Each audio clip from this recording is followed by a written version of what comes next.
అందరికీ mothers day శుభాకాంక్షలు. Mothers day సందర్భంగా అమ్మ జున్ను చేసి పెట్టు మాకు అని అడిగారు పిల్లలు. అందుకని ఎప్పుడంటే అప్పుడు జున్ను పాలు దొరకవు కదా!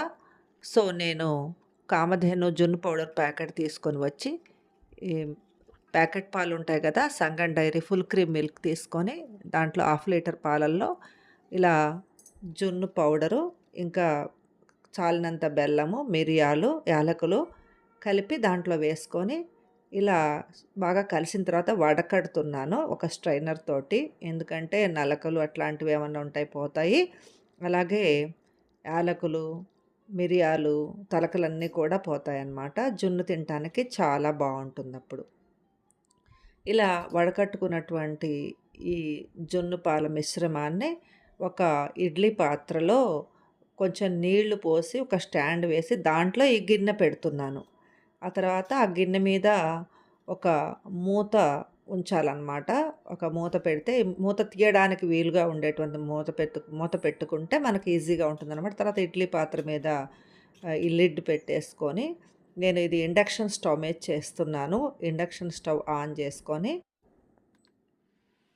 ఈ ఇండక్షన్ స్టవ్ మీద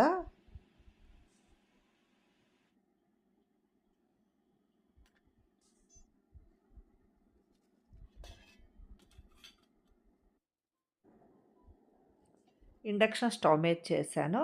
10 మినిట్స్ పట్టింది. ఇప్పుడు చూస్తున్నాను నేను. ఇడ్లీ ఆప్షన్ పెట్టుకొని చేశాను కదా! అందుకని 10 మినిట్స్ పట్టింది. ఇప్పుడు చక్కగా ఇది కుక్ అయిపోయిందనమాట. దీన్ని కొంచెం వాటర్‌లో పెట్టి చల్లారిన తర్వాత ఫ్రిడ్జ్‌లో 2 అవర్స్ పెట్టాను. ఆ తర్వాత ఓపెన్ చేసి చూస్తున్నాను ఎలా ఉన్నదో. చూడండి, ఇలా చక్కగా గట్టిగా తోడుకున్నటువంటి పెరుగులాగా వచ్చిందనమాట. దీన్ని కట్ చేసి చూద్దాం అసలు వస్తుందా రాదా. కట్ చేస్తే చాలా నీట్‌గా వచ్చిందండి. టేస్ట్ అయితే అదిరిపోయిందసలు. మామూలు నార్మల్ జున్నుకి ఏమాత్రం తక్కువగా లేదు. చాలా బావుంది. నీట్‌గా పీసెస్ కూడా చాలా బాగొచ్చాయి. ఇంకా మా పిల్లలు తిని చూసి ఏమంటారో తర్వాత వీడియోలో చెప్తాను. Thank you.